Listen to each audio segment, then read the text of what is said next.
Hello friends, welcome back to our channel.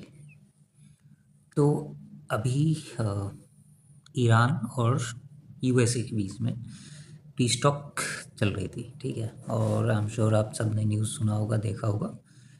तो अभी क्या है कि अभी जो पीस टॉक चल रहा था उसमें ईरान को कुछ एग्रीमेंट्स पसंद नहीं है, कुछ यूएसए को पसंद नहीं है। तो इस रीज़न से जो पीस टॉक था वो ऐसे ही बेकार चला गया।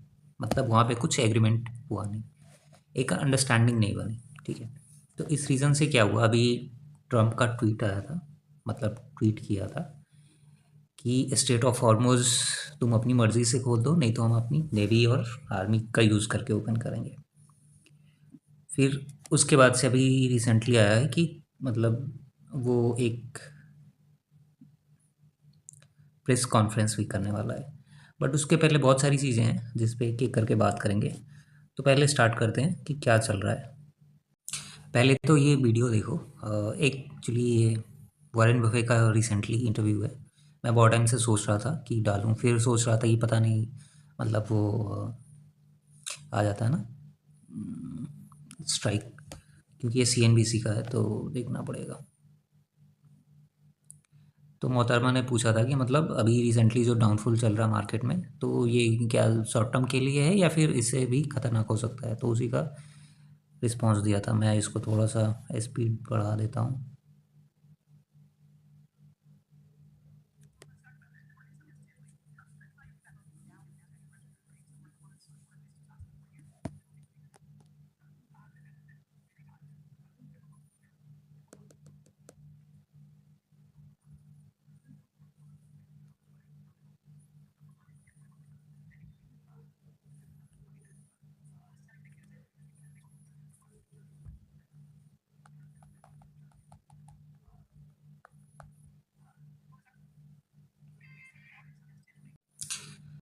तो अभी क्या है कि अभी बहुत ज़्यादा अनसर्टेनिटीज़ है मार्केट में। इस रीज़न से क्या है कि मतलब बहुत सारे जो स्टॉक हैं उनकी डंपिंग स्टार्ट हो गई है, ठीक है, मतलब वर्ल्ड वाइड। तो ऐसे में क्या चल रहा है कि बहुत सारी चीज़ें चल रही हैं। जैसे अभी बहुत short position oil, crude oil में बन रहे हैं, बिटकॉइन में बन रहे हैं। ऑलमोस्ट 100 मिलियन डॉलर का पोजीशन ऑयल शॉर्ट किया गया है। तो ऐसा चल रहा है। बेसिकली इससे ये पता चलता है कि मार्केट में सर्टेन अनसर्टेनिटी कितनी है। मार्केट में एक मतलब पैनिक सिचुएशन दिख रहा है, ठीक है। अभी बात करते हैं थोड़ा सा बिटकॉइन की और अदर एसेट। बिटकॉइन देखें तो बिटकॉइन काफ़ी टाइम से 71-72 थाउजेंड का जो लेवल है उसको ब्रेक नहीं कर पा रहा है। अगर थोड़ा सा हम मंथली जाएँ तो मैंने मतलब बहुत टाइम पहले बताया था कि ये 60,000 का एक सपोर्ट दिख रहा है। यहाँ से फिर मार्केट ऊपर चली गई, फिर रिसेंटली 75 तक गई थी, बट वहाँ से फिर से नीचे आ गई। अभी 71,000 के आसपास है। तो अगर हम मंथली कैंडल भी देखें तो ये जो लेवल है ना 60,000 से 65,000 का, एक ठीक ठाक सपोर्ट की तरह काम कर रहा है। अगर ये लेवल ब्रेक होता है फिर हमें फर्दर फॉल 50,000 का देखने को मिलेगा। बट जब तक ये सस्टेन कर रहा है तब तक हमें, मतलब बिटकॉइन तब तक नीचे नहीं जाने वाला है।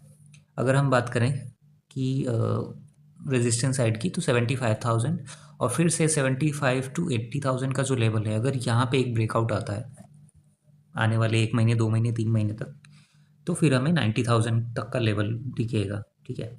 इसके बाद से अगर हम जैसे मंथली कैंडल देख रहे हैं तो मंथली कैंडल में 1 लाख के आसपास भी एक अच्छा खासा रेजिस्टेंस है। तो अगर वहाँ से फिर से कोई फॉल आता है, ठीक है, तो फिर हमें एक, मतलब ऑल ऑन एन एवरेज देखें तो 2-3 रेंज है, ठीक है। 75,000 से लेके 80,000 का फर्स्ट रेजिस्टेंस वाला, फिर आ जाता है सेकंड रेजिस्टेंस अपना 91,000 से लेके 1 लाख तक का। अगर इसके ऊपर भी ब्रेकआउट आ जाता है फिर 1,10,000 से 1,20,000 का, ठीक है। बट अगर हम थोड़ा सा डाउन साइड देखें तो डाउन साइड में 60,000 का एक अच्छा खासा सपोर्ट दिख रहा है, 65-60,000 का। बट अगर इस लेवल पे ब्रेक, मतलब नीचे की तरफ ब्रेकआउट आता है तो फिर हमें 50,000 का लेवल देखने को मिल सकता है। क्रूड ऑयल देखें तो 95 पे क्लोज हुआ था, और रिसेंटली देखें तो रिसेंटली 116 के आसपास गया था, फिर वहाँ से नीचे आया। अभी देखिए तो ये इसका जो मतलब नीचे के आने के चांसेस ज़्यादा हैं अगर वहाँ पे कुछ भी नेगेटिव होता है ईरान और यूएसए को लेके, जैसे पीस टॉक नहीं होता है या फिर आर्मी वो उतार देता है, नेवी उतार देता है या फिर स्टेटमेंट दे देता है ट्रम्प, तो इस केस में क्या होगा कि ऑयल के प्राइसेस एक बार फिर से 110 के ऊपर चले जाएंगे। बट अगर कुछ पॉजिटिव निकल के आता है तो फिर 90 के नीचे ये ट्रेड करना स्टार्ट कर देगा। तो दोनों साइड मतलब ट्रेडिंग तो बहुत मतलब इजी नहीं रहेगी है, ठीक है, मतलब अभी के टाइम पे क्योंकि इतनी ज़्यादा वॉलीटिलिटी है। अभी आप देखो कि मतलब मार्केट कैसे मूव करेगा। वो मार्केट अभी इंडिकेटर से नहीं, ट्रम्प के स्टेटमेंट से मूव कर रहा है टोटली। और वहाँ पे क्या है ना, बहुत सारे ट्रेडर्स बैठे हुए हैं। जो ट्रम्प का लड़का है वो ट्रेड कर रहा है भाई, वो इनसाइडर ट्रेडिंग मार रहा है। गोल्ड देखें तो 4700 के आसपास क्लोजिंग हुई थी। अभी रिसेंटली देखें तो मुझे लग रहा है कि एक बार फिर से ये नीचे आने वाला है 44-4500 के आसपास। फिर वहाँ से हो सकता है कि ठीक ठाक पैटर्न बन के फिर ऊपर की तरफ मूव करे। बट अभी के लिए मुझे लग रहा है कि मतलब थोड़ा सा डाउन दिख रहा है। अगर रेजिस्टेंस की बात करें तो 5000 का रेजिस्टेंस है, बट सपोर्ट देखें तो 4400 का सपोर्ट है। और मुझे लग रहा है कि आने वाले एक कुछ टाइम में मतलब आने वाले 10-15 दिन या फिर एक महीने के अंदर ये फिर से एक बार नीचे आएगा। सिल्वर में देखें तो सिल्वर में भी सेम पैटर्न बन रहा है। सिल्वर मुझे लग रहा था कि मतलब 80 तक जाएगा, बट 80 तक नहीं गया, 75-76 तक गया। और यहाँ पे मुझे लग रहा है कि जिस दिन ये 70 का लेवल ब्रेक होगा ना, फिर से वो 60-65 वाले रेंज में ही आ जाएगा। तो निफ्टी की बात करें तो निफ्टी एक बार फिर से डाउन साइड दिख रही है। और लास्ट टाइम भी मैंने बोला था कि 24,000 के आसपास जैसे जाएगी फिर वहाँ से सेलिंग का प्रेशर आ सकता है। बट अभी जो सिचुएशन है वो सेलिंग की वजह से नहीं, किसी और रीज़न से आ रहा है। रीज़न कुछ भी हो टेक्निकल में हमें दिख जाता है, ठीक है। तो आने वाले टाइम में एक बार फिर से मुझे दिख रहा है कि मतलब 23,600 का एक सपोर्ट, क्योंकि मैंने लास्ट टाइम भी बताया था कि 23,600 से 23,000 का जो लेवल है यहाँ पे बहुत ज़्यादा एक गैप क्रिएट हुआ था। तो इस गैप को फिल करने मार्केट कभी ना कभी आएगा ही आएगा। तो अभी आने वाला जो वीक रहने वाला है, मुझे डाउन साइड ज़्यादा दिख रहा है, अप साइड कम दिख रहा है। अगर अप साइड में मूवमेंट हुआ तो 24,800 मैक्स टू मैक्स है, ठीक है, मतलब 800 पॉइंट।